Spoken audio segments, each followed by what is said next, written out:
82 million years ago, most of Kansas and Colorado were submerged beneath the western interior seaway.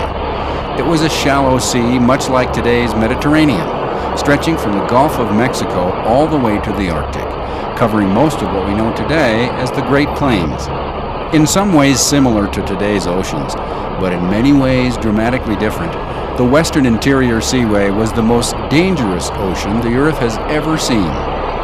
The dominant predators in this sea, and all of the world's oceans at the time, were mosasaurs. Mosasaurs were large marine lizards adapted to living in the ocean and shared their sea with sharks, which looked very much like those found in today's oceans. Giant predatory fish, including Zephactinus, which reached lengths of nearly 20 feet, plesiosaurs in both short-neck and long-neck forms, and the largest sea turtles to ever have lived, including Protostega with a flipper span of more than 15 feet. Overhead, the skies were filled with giant pteranodons with large male wingspans approaching 24 feet. In this part of the world, there were three primary kinds of mosasaurs. Platycarpus was the most robust and most plentiful of mosasaurs, typically about 20 feet long. Tylosaurus was the largest, reaching 45 feet in length.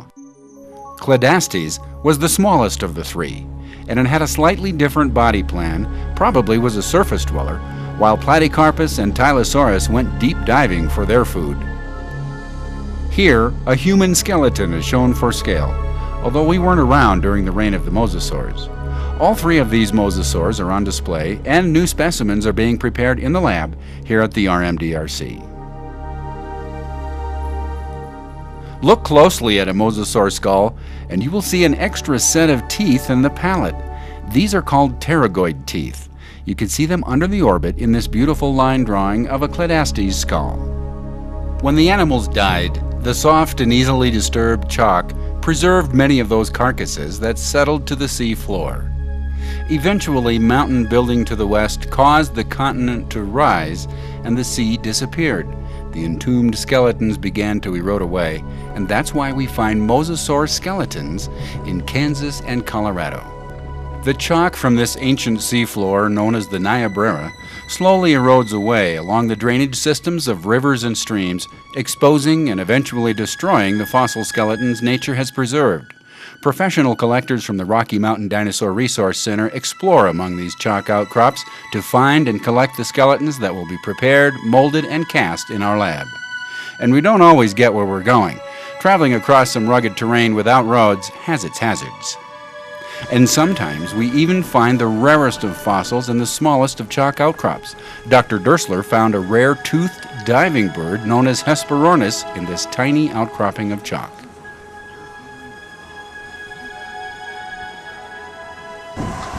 If you have ever wondered how we get these wonderful fossil animals from the ground to the displays, here's how we do it. This is the field crew working on a mosasaur skeleton. Once a skeleton is found and the decision made to collect it, the rock above it is removed by a variety of methods, including picks, shovels, jackhammers, and sometimes larger equipment.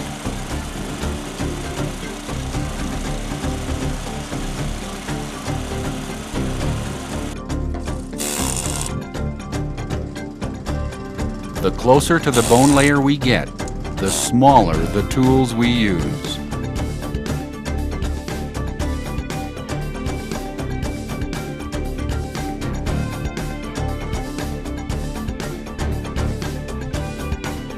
The perimeter of the skeleton is found by partially exposing some of the bones using trowels, dental tools, X-Acto knives, and brushes, but the bones are left in the rock.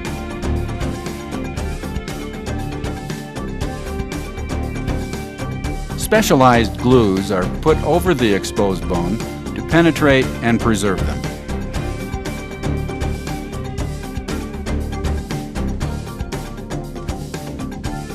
Once the perimeter is clearly defined, a chainsaw with a special blade is used to score the area around the fossil, and portions of rock not containing any fossils are removed.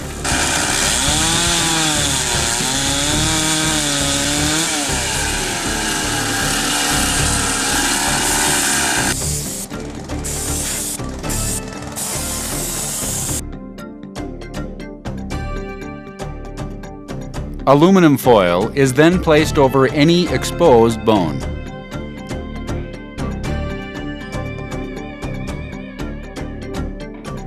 The slabs of rock containing the fossilized bones of the animal are jacketed with plaster and burlap bandages wrapped tightly around the rock, and then the plaster is given time to cure.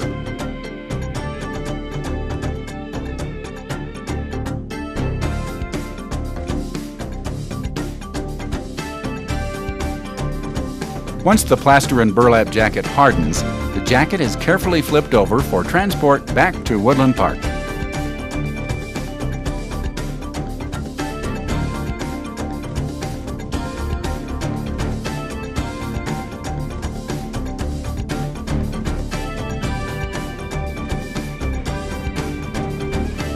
In the lab, the bones are carefully prepared using hand tools, dental picks, microblasters, and scribes.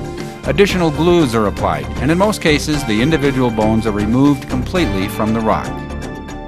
The best skeletons are molded and cast so that multiple copies can be made. This complicated process uses silicone rubber and advanced molding techniques. Once the molds are made, copies of the skeletons restored here are acquired by museums and universities across the globe.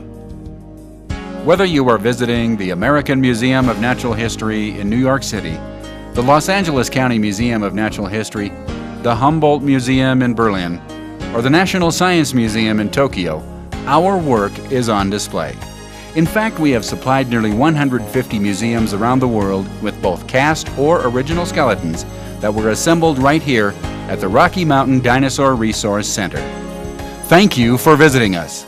Tell your friends about us. And if you have any questions, our visitor experience guides are available to help you.